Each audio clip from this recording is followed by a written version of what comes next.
Hello United boys, welcome back to the channel. It is happening भाई। Bid जा चुकी है एलियट एंडरसन के लिए और उसके बियॉन्ड यूनाइटेड जा रही है एरियोला के लिए एज अ मैनेजर। बात करेंगे इसके बारे में। माइकल कैरिक, एरियोला, इनके बीच में कंपटीशन है। मेरे थॉट्स क्या हैं इन दोनों मैनेजर्स को लेके वो मैं तुम्हारे सामने रखूंगा। साथ ही साथ क्या यूनाइटेड जा रही है वेस्ट हैम के लेफ्ट बैक के लिए जिसके लिए हमारे को डेस्परेट रिक्वायरमेंट है, उसके बारे में मेरे थॉट्स। और रैशफोर्ड क्या वो वापस आ सकता है, उससे रिलेटेड लेटेस्ट जो भी है वो सब कुछ डिस्कस किया जाएगा इस वीडियो में। आई होप आपको ये वीडियो पसंद आएगी तो प्लीज शुरू से लेके एंड तक देखना। लाइक, सब्सक्राइब और हाइप करके छोटे से चैनल को सपोर्ट जरूर करना।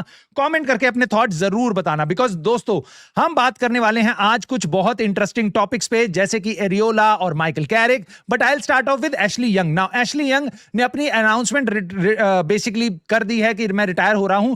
कुछ United fans, oh my God he is the legend, वो डेस्परेट हैं इस टाइम पे। उन्होंने एक्चुअल लेजेंड देखे नहीं है। तू भी लेजेंड, तू यूनाइटेड के लिए खेला है, तू भी लेजेंड। सबको बांटने के लिए एकदम तैयार रहते हैं, भंडारा है जैसे। ऐसा कुछ भी नहीं है। ही is not even a great, he is not even excellent player for United. He is a good player, मैंने देखा है उसको पूरे टाइम। बट उसको ऑल द बेस्ट। कल को जाके आई होप कि वो मैनेजर बन जाए। इंग्लिश मैनेजर सारे कचरा होते हैं, ये मेरी थ्योरी है। आई जस्ट होप वो प्रूव करे रॉन्ग। कोई तो एक बढ़िया क्वालिटी का इंग्लिश मैनेजर निकल के आए। बट यहां पे टाटा टू बेसिकली एशली यंग और उसके बियॉन्ड। भाई हम आगे चलते हैं एरियोला की न्यूज पे। Now this is really interesting क्योंकि अभी टेलीग्राफ ने रिपोर्ट किया है, बहुत से मेजर आउटलेट्स ने रिपोर्ट कर दिया है कि areola is another leading candidate against Michael Carrick. So basically इस टाइम पे Michael Carrick versus areola. Now आपकी चॉइस क्या है, आप मेरे को बता सकते हो अपने रीजंस के साथ कमेंट में। बट मैं आपको अपने थॉट्स बता देता हूं। बोर्नमथ का मैनेजर है and it is not just Bournemouth. फिलहाल उसके अंदर डीप डाइव करने से पहले यहां पे बाहर के कैंडिडेट्स में हम एरियोला को देख रहे हैं और अंदर के कैंडिडेट्स में माइकल कैरिक को देख रहे हैं। और जैसा कि यहां पे बताया गया है हमारे को टाइम स्पोर्ट के द्वारा कि Michael Carrick is the favourite, still areola is the second option जो बेसिकली लीडिंग कंटेंडर है बाहर से। तो इन दोनों के बीच में गेम बन रही है। नाउ कुछ लोग ये भी बोल सकते हैं, जो मेरे ख्याल से गलत नहीं होगा, यूनाइटेड सबसे सस्ते मैनेजर देख रही है। माइकल कैरिक फ्री में अवेलेबल है, कुछ नहीं करना। दूसरा एरियोला फ्री में अवेलेबल है, सीजन के एंड में कुछ भी नहीं करना आपको। बोर्नमथ से आपको कुछ भी टाई नहीं करना क्योंकि बोर्नमथ के साथ उसका कॉन्ट्रैक्ट एंड हो रहा है सीजन के एंड में। ही हैज ऑलरेडी सेड कि मैं बोर्नमथ छोड़ के जा रहा हूं और अब वो नए चैलेंज के लिए जा रहा है। चेल्सी उसके लिए जा सकती है। नाउ यूनाइटेड को मेरी चॉइस क्या है, क्या मैं खुश हूं कैरिक से या एरियोला से? ऑनेस्टली मैं तुमको बताऊं, अगर मेरी एस्पिरेशन ये है कि यूनाइटेड को सुपर स्ट्रॉन्ग मैनेजर की जरूरत है सबसे ज्यादा, अनलाइक कि जिस तरीके से यूनाइटेड ने कुछ टाइम पहले बताया था, कुछ बेसिकली जर्नलिस्ट ने आके बताया था, मैनेजर की position is not that important. जितना हम ट्रांसफर पे फोकस करेंगे दैट इज मोर इंपॉर्टेंट। मेरे ख्याल से that is the most bullshit idea. Manager is the biggest और the best signing that you can do, जो पूरी टीम को ऑर्केस्ट्रेट कर सकता है। नाउ यूनाइटेड को मेरे हिसाब से, अगर मैं सोचूं अपनी एक्सपेक्टेशंस के हिसाब से, कि यूनाइटेड को बेस्ट इन क्लास मैनेजर के लिए जाना चाहिए। So I am thinking Luis Enrique, उसके बाद नैगल्समैन और ऐसे कुछ नाम जिन्होंने बड़े क्लब में बड़ा कुछ उखाड़ा है, जिन पे एक्सपीरियंस है वीक इन वीक आउट 4-4 कॉम्पिटिशंस खेलने का। नाउ इन दोनों मैनेजर्स पे कुछ भी ऐसा एक्सपीरियंस नहीं है, बट मैं डीप डाइव करता हूं एरियोला पे। नाउ जिन रियलिस्टिकली हम किसी बड़े मैनेजर के लिए नहीं जा रहे, हम सस्ते एक पपेट मैनेजर के लिए जा रहे हैं, चाहे वो माइकल कैरिक हो चाहे वो एरियोला हो। दोनों को मैं किस तरीके से देखता हूं, एरियोला जिनको नहीं पता भाई बोर्नमथ का मैनेजर है, yes he is punching above their weight. Yes, बहुत से कंपैरिजन आ सकते हैं, ग्रैम पॉटर भी तो ऐसा कर रहा था और डिजर्बी भी तो ऐसा कर रहा था, बट वो बड़े क्लब में जाके फेल हो जाते हैं। बिल्कुल सही बात है, ऐसा बिल्कुल हो सकता है। ये बहुत बड़ा रिस्क है एरियोला के साथ। उसने किसी बड़े क्लब को मैनेज नहीं किया, बट उसने जिंदगी में कुछ उखाड़ा है। Now I can not say that for Michael Carrick, but areola का जो सीवी है वो ऐसा दिखाई देता है भाई। उसने स्पेन में सेकंड डिवीजन के एक क्लब को, सीडी मिरांडास को, सेमीफाइनल तक लेके गया था कोपा डेल रे के। उसने रास्ते में ला लीगा की भी कुछ टीम्स को बीट किया था। साथ ही साथ उसने दूसरा एक सेकंड डिवीजन का क्लब रायो वेलेकानो, उसको लीड किया था और उनको प्रमोट करा के मेन ला लीगा में लेके आया था। उसके बियॉन्ड आप बोर्नमथ में उसका काम देख सकते हो। हिस्ट्री में पहली बार बोर्नमथ यूरोप में जा सकती है under the guidance of areola, और इसने अपने अंडर बहुत ज्यादा टीम को चेंज होते हुए देखा है। अपने बेस्ट प्लेयर्स जाते हुए देखे हैं, चाहे आप पिछले सीजन ही देख लो, चाहे वो करकेज हो, इस सीजन सेमेन्यो हो, या आपका जबरनी हो या हुइसन हो, इन सबको अंदर ही अंदर उसने लिया है और उसके बाद इनको इंप्रूव किया है, बेटर प्लेयर बनाया है। So this is the track record of areola, जो बहुत ही इंटरेस्टिंग है और जिसको हम डिस्काउंट नहीं कर सकते। बट सबसे बड़ा सवाल है, क्या वो यूनाइटेड की जॉब के लिए सही प्लेयर मैनेजर होगा? नाउ मेरे को इसमें लगता है कुछ चैलेंजेस आएंगे जिनको हम इग्नोर नहीं कर सकते। बोर्नमथ में आपके पास ऐसा कोई प्रेशर नहीं है, you are already doing whatever best you can. आप अगर यूनाइटेड में आते हो आपको 5,000 और इंटरव्यू करने पड़ेंगे हर महीने जितने आप बोर्नमथ में करते हो। सो this is actually the toughest job in the world. भले ही दुनिया में कोई बोले कि भाई रियल मैड्रिड, बार्सिलोना, किसी की भी जॉब टफेस्ट है, मेरे हिसाब से यूनाइटेड की मैनेजर की जॉब सबसे टफ है भाई यहां पे, और उसके अराउंड कॉन्टेक्स्ट है। जैसे कि हमारी ट्रांसफर स्ट्रेटेजी, हमारे प्लेयर जिस तरीके से हम लाते हैं और जो हमारी एक्सपेक्टेशन होती है, दैट उसमें जमीन आसमान का फर्क होता है। आपको एक्सपेक्ट किया जाता है वीक इन वीक आउट जीतो। अगर बोर्नमथ 4 मैच ड्रॉ करा लेते कोई हल्ला नहीं करता। यूनाइटेड अगर एक मैच हार जाएगी तो बहुत बड़ा हल्ला कटेगा मीडिया में। Now he is not English और ना ही ये एक्स यूनाइटेड प्लेयर है, सो इसको कोई भी बेसिकली लीवे नहीं मिलेगा। पहले दिन से मीडिया इसके पीछे पड़ी होगी। ये स्पेनिश बंदा है, सो इसको पकड़ के रगड़ दिया जाएगा, ये एक बहुत बड़ा डर जरूर है। बट यूनाइटेड फैंस पे डिपेंड करता है वो किस तरीके से मैनेजर को सपोर्ट करते हैं। जो भी मैनेजर आएगा हम उसको सपोर्ट करेंगे। बट एरियोला के बेसिकली अगर मैं फायदे बताऊं आपको, तो उसके पास एक प्लेइंग स्ट्रक्चर है। उसकी टीम हाई प्रेस पे बिलीव करती है। जितनी लिमिटेड स्क्वाड क्वालिटी के साथ वो खेलता है वो बिलीव करता है अपनी फुटबॉल में, और वो प्रेसिंग के ऊपर रिलाय करता है, और उसके बाद अपने विंगर्स के थ्रू, अपने स्ट्राइकर के थ्रू वो गोल स्कोरिंग अपॉर्चुनिटीज क्रिएट कराता है। बेसिकली अच्छी फुटबॉल को प्रमोट करता है वो। क्या वो यूनाइटेड में कर पाएगा, ये बहुत बड़ा सवाल है। क्या वो यूनाइटेड के प्लेयर्स की ईगो के साथ और जो भी ड्रामा यूनाइटेड के साथ आता है उसके साथ वो मैनेज कर पाएगा, ये बहुत बड़ा सवाल है। Now Michael Carrick on the other hand, अगर आप मेरे से बात करोगे तो मैं आपको यह बता सकता हूं कि माइकल कैरिक ऐसा आज की डेट में कर रहा है ना, उसके पीछे बहुत बड़ा एक रीजन है कि माइकल कैरिक अगर जब भी इस टाइम पे कुछ भी चीजें जाके कर रहा है, हमारे पास रिजल्ट्स आ रहे हैं जिसके कारण यूनाइटेड फैंस उसको हद से ज्यादा सपोर्ट कर रहे हैं। नाउ क्या मैं चाहता हूं माइकल कैरिक यूनाइटेड का मैनेजर बने? I do not think so. I think he is riding out his luck, he is riding out of the results जो इस टाइम पे आ रहे हैं, क्योंकि हम 2-2 हफ्ते में, 3-3 हफ्ते में, एक हफ्ते में एक मैच खेलते हैं। यूनाइटेड के प्लेयर्स की क्वालिटी जरूर है, बट क्या हमारी वो क्वालिटी, ल्यूक शॉ, उसके बाद आपका ब्रायन एम्बूमू, उसके बाद अमाड डियालो, क्या ये वीक इन वीक आउट हफ्ते में 2-2, 3-3 मैचेस खेल के बेसिकली परफॉर्म कर सकते हैं? That is a big question. और माइकल कैरिक क्या वो परफॉर्मेंस निकलवा सकता है? That is even a bigger question. Now Michael Carrick ने अपने पूरी जिंदगी में ऐसा कुछ भी मैनेज नहीं किया। उसने मिडल्सब्रो के उसके बारे में बात करते हैं कि भाई मिडल्सब्रो में ऐसी फुटबॉल खिलाता था, ऐसा करता था, वैसा करता था। Ultimately he got sacked from there. पहले शुरुआत में उसका गेम बहुत अच्छा था, पहले उसने काफी अच्छा जंप कराया टीम को, 15वें 18वें नंबर से वो सीधा 4थे-5वें नंबर तक लेके आया। बट उसके बाद उसकी फुटबॉल बेसिकली कॉल आउट हो गई। उसके बाद मैनेजर्स को समझ आ गया भाई इसको वन ट्रिक पोनी है ये, उसके अलावा इसको कुछ नहीं आता। 3 प्लेयर बैक में रखता है, एक फुल बैक को आगे भेजता है, उसके बाद जो ये करता है उसको आप बस पकड़ लो। उसके बाद आपको माइकल कैरिक की फुटबॉल या कैरिक बॉल की टेंशन लेने की जरूरत नहीं है। हालांकि यूनाइटेड अपनी तरफ से एक खबर निकलवा रही है अपने एक पपेट जर्नलिस्ट के थ्रू, जैसे कि एंडी मिटन। वो बता रहे हैं he is not even playing the type of football he wants to play. So basically आज की डेट में जिसको देख के आप कह रहे हो my God Michael Carrick ball, जहां पे टीम्स हमें डोमिनेट कर रही है पोजीशन में, एक्सजी हमारा निकल नहीं पा रहा है, पहले के कंपैरिजन में काफी डाउन जा चुका है, वहां पे ये कह रहे हैं he is not even playing the type of football.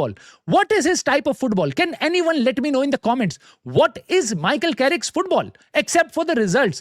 Now, उन्होंने मिडल्सब्रो आप उठा लो या यूनाइटेड का छोटा सा टेन्योर उठा लो जहां पे उनको न्यू मैनेजर बाउंस मिला है और बेसिकली बस एक हफ्ते में एक गेम खेलने को मिला है, वहां पे उन्होंने रिजल्ट्स निकाले जरूर हैं। यूनाइटेड में मिडल्सब्रो में वो भी नहीं निकाल पाए थे। और बाय द वे आपको अगर नहीं पता हो, माइकल कैरिक को सैक करने के बाद मिडल्सब्रो पे इस सीजन चांस है कि वो शायद प्रमोट हो जाए प्रीमियर लीग के लिए। So that is the Middlesbrough जिनके साथ वो माइकल कैरिक बहुत अच्छा नहीं कर पा रहे थे, जिसके बाद उनको सैक किया गया।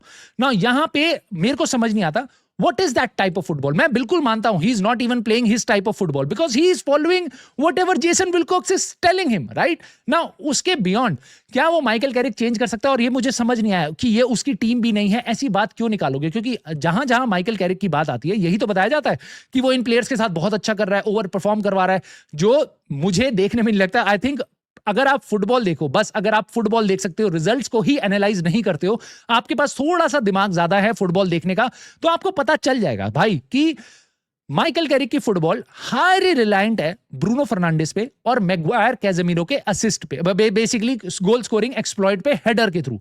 अगले सीजन आपके पास कैजेमीरो नहीं होगा, मैग्वायर कितने गेम्स खेलेगा हमें पता नहीं, तो मुझे ऐसा लगता है हमारी जो अटैकिंग आउटपुट है वैसे ही काफी कम हो जाएगी। But there is a case to be heard here Michael Carrick के फेवर में। रिजल्ट्स आ रहे हैं आज, मे बी कल को वो रिजल्ट्स और बेटर हो जाए क्योंकि उसको उसकी क्वालिटी के प्लेयर मिल जाए और इस समर ट्रांसफर विंडो में यूनाइटेड अच्छे प्लेयर साइन कर ले, जिनके बारे में हम बात करेंगे अभी नेक्स्ट। नाउ अगर अच्छी टीम के साथ क्या माइकल कैरिक रिजल्ट्स निकाल सकता है, ये देखने की बात है। सो इन शॉर्ट मैं आपको बता रहा हूं, मैं एरियोला के साथ बहुत ज्यादा खुश नहीं हूं, मैं माइकल कैरिक के साथ बहुत ज्यादा खुश नहीं हूं। माइकल कैरिक की फुटबॉल मैं देख चुका हूं and I can kind of guarantee मेरी अपनी समझ से कि Michael Carrick is going to get sacked next season. Maybe it is in December, maybe it is in February. He is not going to get the support from the United management in signing good quality players जो हमारी next season की expectation से हो। Ruben Amorim के साथ एक चीज जो अच्छी हुई थी वो ये थी कि भाई उसने पहला सीजन इतना कचरा कर दिया था 15वीं पोजीशन पे कि सेकंड सीजन में, इस सीजन में उसको वो जहां पे भी था it was called a progress. Michael Carrick के साथ ये ही उल्टा होगा क्योंकि एरिक टेन हाग के साथ भी वो था। पहले सीजन में ही आप ओवर परफॉर्म कर दो, नेक्स्ट सीजन आपको उसी से जज किया जाएगा। अगर आप सेल्स में काम करते हो तो आप इस बात को बिल्कुल समझ सकते हो। एक साल अगर आप ओवर परफॉर्म करते हो, अगले सीजन आप जितना भी अच्छा करो, अगर आप उस ओवर परफॉर्मेंस के बियॉन्ड ग्रोथ नहीं दिखा पाते तो आपको फेलियर माना जाता है। सिमिलरली यूनाइटेड की मैनेजमेंट में भी ये काम होगा। ऑलरेडी काफी फैंस नहीं चाहते माइकल कैरिक की फुटबॉल देखने के बाद, इतने सारी चीजों के बाद, कि उसको मैनेजर बनाया जाए। I think this fan base is going to get older और बेसिकली बहुत बहुत बुरे तरीके से निकल के आएगा अगर माइकल कैरिक के रिजल्ट्स उतने अच्छे नहीं आए जितनी इस सीजन की एक्सपेक्टेशन बन चुकी है। But credit where it is due, उसने अच्छी बेसिकली हमारे को रिजल्ट्स दिलाए हैं जहां पे बाकी हमारे अराउंड की टीमें बेकार हुई हैं। मैं मानता हूं आर्सेनल, मैनचेस्टर सिटी, उनके बियॉन्ड हम कोई भी गैप क्लोज नहीं कर पाए हैं। इट इज ऑल्सो अबाउट कि भाई किस तरीके से लिवरपूल, चेल्सी, एस्टन विला ने कोलैप्स किया है माइकल कैरिक के आने के बाद। उसने हमारे को हेल्प किया है क्योंकि second half of the season में उनको यूरोप का और उनको बाकी सारे फैक्टर्स का खामियाना भुगतना पड़ा है। हमारे साथ वो चीजें नहीं थी। सो लेट अस सी क्या होता है यूनाइटेड। मैं दोनों के साथ बहुत खुश नहीं हूं, दोनों के अपने पॉजिटिव हैं, दोनों के अपने नेगेटिव हैं। मैं तुम्हारी राय जानना चाहता हूं तो मुझे जरूर बताना। अब मैं ट्रांसफर में मूव करता हूं और सबसे पहले तो ये अच्छी खबर है भाई, क्योंकि लेफ्ट बैक डेस्परेट नीड है यूनाइटेड की। यूनाइटेड बेयर मिनिमम काम करेगी इस ट्रांसफर विंडो में भी, ये मैं आपको लिख के दे सकता हूं। हमारे को 7-8 साइनिंग्स की जरूरत है। हम इस टाइम पे लेफ्ट बैक देख रहे हैं, बट दिस इज गुड कि हम ड्यूफ के साथ लिंक हो रहे हैं। अब टॉक स्पोर्ट ने बताया है और भी आउटलेट्स ने रिपोर्ट किया है। यूनाइटेड वेस्ट हैम के लेफ्ट बैक को देख रही है। कितने में मिलेगा ये हमें नहीं पता, बट बहुत ही सही प्लेयर है भाई। 21 साल का है, फिजिकलिटी लाता है, डिफेंसिवली अच्छा है और attackingly he can actually run up and down the pitch. So मेरे ख्याल से भाई डोरगू और उसके साथ डियूफ, ये दोनों हमारे चाहिए लेफ्ट बैक ऑप्शंस। बहुत दोनों यंग हैं बट दोनों के पास प्रीमियर लीग का अब तो एक्सपीरियंस है। So this is going to be interesting क्योंकि एथलेटिसिज्म इस टीम में बहुत ज्यादा क्रेव किया जाता है, क्योंकि हमारे पास एथलेटिसिज्म टीम में नहीं है। Duff can certainly add to it. उसके बाद उसके क्रॉसेस, उसके बाद उसका जो गेम प्ले है, उसके बाद अप एंड डाउन और जो फिजिकलिटी वो लाता है, मेरे ख्याल से वो बहुत यूजफुल होगा। आई विल बी वेरी हैप्पी अगर यूनाइटेड इस प्लेयर के लिए जाती है तो। बट बियॉन्ड दैट, इंडिकेला ने रिपोर्ट किया है कि यूनाइटेड ने बिड मार दी है एलियट एंडरसन के लिए। This is really interesting, although मैं इंडिकेला पे हद से ज्यादा रिलाय नहीं कर सकता क्योंकि ये बेसिकली अपना गेस वर्क बहुत ज्यादा करते हैं। उन्होंने बताया है कि United have submitted an opening bid for Elliot Anderson. कुछ चीजों के कारण मुझे लगता है ये चीज नहीं ट्रू हो सकती। क्यों? आज ही के दिन यूनाइटेड ने नॉटिंघम फॉरेस्ट के साथ बिड मारी है। आज ही के दिन नॉटिंघम फॉरेस्ट अपना यूरोपियन गेम खेल रही है, इतना important game of their season, semifinal का भाई लेग 1 जो वो जीती है एस्टन विला के अगेंस्ट 1-0 से। I do not think so United इतनी बड़ी बेवकूफी करेगी कि इस टाइम पे नॉटिंघम फॉरेस्ट को डिस्ट्रैक्ट करेगी, जहां वो इतने बड़े कंपटीशन में एंगेज्ड हैं, जो अपनी हिस्ट्री बनाना चाह रहे हैं उसमें, और खासकर जानते हुए नॉटिंघम फॉरेस्ट के ओनर को, मरिनाकिस को, this is going to get bad for us. So I don't think so this is happening. Second चीज, यूनाइटेड हमेशा इनियोस के अंडर यही काम करती है, हम पहले प्लेयर के साथ पर्सनल टर्म्स एग्री करते हैं और अगर प्लेयर रेडी होता है यूनाइटेड आने के लिए, उसके बाद ही हम जाते हैं नेगोशिएट करने क्लब के साथ। सो यहां पे यूनाइटेड अगर ऐसा कुछ कर रही है, I will be really shocked and surprised. It is going to actually tell me कि भाई यूनाइटेड पे एक्चुअल में बहुत ज्यादा, अब हम कुछ इंटेंट शो कर रहे हैं, बस बातें शो नहीं कर रहे कि हम बहुत बड़ा समर ओवरहॉल करेंगे, ये सब हम एक्चुअल में काम कर रहे हैं। So which is good, but I doubt United ऐसा कुछ कर रही है। हालांकि ये बताया गया है, बाकी रूमर्स ऐसे हैं कि 100 से 120 मिलियन तक की बिड हो सकती है एलियट एंडरसन के लिए, which is going to be very interesting. क्या यूनाइटेड एक्चुअल में इस रेस में पड़ेगी, I don't know, but United उसके बियॉन्ड हमारे को यह भी बताया जा रहा है भाई कि सन फुटबॉल ने बताया है कि United are looking to promote talent from within the academy. So basically Jim Thwaite, Jacob Devaney, और ये पार्ट होगा हमारे मिडफील्ड रीबिल्ड का। This is the utter bullshit that you can serve to United fans, जिसको वो खा के निगल के और उसके बाद वो खुश हो जाएंगे, उनको लगेगा उन्होंने मटर पनीर खा लिया। भाई एकदम घटिया खबर है। अगर एकेडमी प्लेयर है, he should be the 5th 6th choice midfielder. हमारे को 3 प्लेयर चाहिए, उसके बियॉन्ड आपको और प्लेयर्स की जरूरत पड़ेगी, तब आप लाओगे एकेडमी। ये हमारे को बता रहे हैं कि भाई maybe United 2 player sign करेगी मिडफील्ड में, बस कोबी मेनू के साथ, और उसके बाद जो हमारे बच्चे हैं उनको हम डाल देंगे टीम में। आप मुझे बता दो हमारे कितने पिछले 10 साल में ऐसे एकेडमी के प्लेयर्स आए हैं जिन्होंने आके टीम में जगह मल ली है? हार्डली 1, 2 और 3 you would be able to name in the last 10 years. Do you think आज की डेट में यूनाइटेड की एकेडमी से ऐसे प्लेयर निकल जाएंगे जो हमारे साथ, हमारा जो इतना इंपॉर्टेंट सीजन होगा जहां हम 4-4 गेम खेलेंगे भाई, इतने सारे गेम खेलेंगे 4-4 कंपटीशन में, वो ये वर्कलोड ले पाएंगे? I don't think so. We are ready for this and I don't think so it would be fair उन एकेडमी टैलेंट्स के लिए। So this is another bullshit जो यूनाइटेड फैंस को बताई जा रही है। उसके बियॉन्ड भाई बार्सिलोना के बारे में फब्रिज़ियो रोमानो ने बताया है कि बार्सिलोना कंसीडर कर रही है कि अब हम ऑल्टरनेटिव टारगेट्स देखेंगे, क्योंकि यूनाइटेड बज नहीं कर रही है, जो यूनाइटेड को करना भी नहीं चाहिए, कि भाई अपना एक साल लोन पे दे दो, उसके बाद अगले साल की ट्रांसफर फी के बारे में हम बात करेंगे। हम पैसा नहीं देंगे, चाहे वो इतना ही घटिया क्यों ना हो, 26 मिलियन बेसिकली पाउंड, उतना भी पैसा हम नहीं देंगे मार्कस रैशफोर्ड के लिए। यूनाइटेड को बिल्कुल इस स्टांस को लेना चाहिए। United should not get ripped apart by Barcelona और एनी अदर क्लब, मेरी समझ में। तो यूनाइटेड अगर कुछ ऐसा कर रही है, this is good, but Fabrizio Romano ने बताया है कि बार्सिलोना कंसीडर कर रही है alternative targets, which is not going to be good for United. But let us see हम किस तरीके से बात करते हैं, क्योंकि यार देखो, हम यूनाइटेड में ना कभी भी ये बात होती है, हमारे को बताया जाता है कि भाई ओ माय गॉड, यूनाइटेड को ज्यादा स्पेंड नहीं करना चाहिए, यूनाइटेड को ओवर स्पेंड नहीं करना चाहिए, वेजेस पे, इस पे, उस पे। अगर आप एक्चुअल में जाके देखोगे ना, जो इनियोस की जो इनियोस के थ्रू ये चीजें निकाली हुई हैं, that we are not going to over spend over beyond the expectation, ऐसा कि एलियट एंडरसन के लिए हम ओवर पे नहीं करेंगे, दैट इज अटर बुलशिट। अगर आपको टॉप पे जाना है, आपको पैसा देना पड़ेगा, and it is not called over spending, it is called good spending. Yes, पिछले काफी सालों में हमने अच्छी रिक्रूटमेंट नहीं करी, इसका मतलब ये नहीं है हमारे को चिंदी चोरी इस टाइम पे करनी पड़ेगी। अगर आप आज की डेट में टीम्स को देखोगे भाई, this is the most money spent in single transfer window. 15 यहां पे क्लब्स हैं, real Madrid, Barcelona, Arsenal, Chelsea, PSG, Chelsea, Liverpool, सब कुछ। यूनाइटेड टॉप 15 में भी नहीं है। This is suppose to be our biggest transfer window, क्योंकि इस बार अगर हमने चीजें ठीक नहीं करी, मैनेजर अच्छा हायर नहीं करा और प्लेयर्स अच्छे नहीं लाए, टीम में इतने सारे होल्स हैं, उनको प्लग नहीं किया, इतने सारे प्लेयर जा रहे हैं, उनकी जगह रिप्लेसमेंट नहीं लाए। आपको लगता है हम अगले सीजन चैंपियंस लीग में जाएंगे, टॉप 4 में एंड अप करेंगे? हम बिल्कुल नहीं करेंगे। क्या हम चैंपियंस लीग जीतने वाले हैं? हम बिल्कुल नहीं जीतने वाले। हमें ये रियलिस्टिकली पता है as a United fan. Now अगर हम अगले सीजन चैंपियंस लीग में नहीं जाएंगे, तो आप इतना मान लो, इस सीजन जो भी हम स्पेंड करेंगे उससे हम अगले सीजन कम स्पेंड करेंगे, हम टीम को कम इंप्रूव कर पाएंगे, उसके बाद हमारे लिए चैंपियंस लीग में आना और मुश्किल हो जाएगा।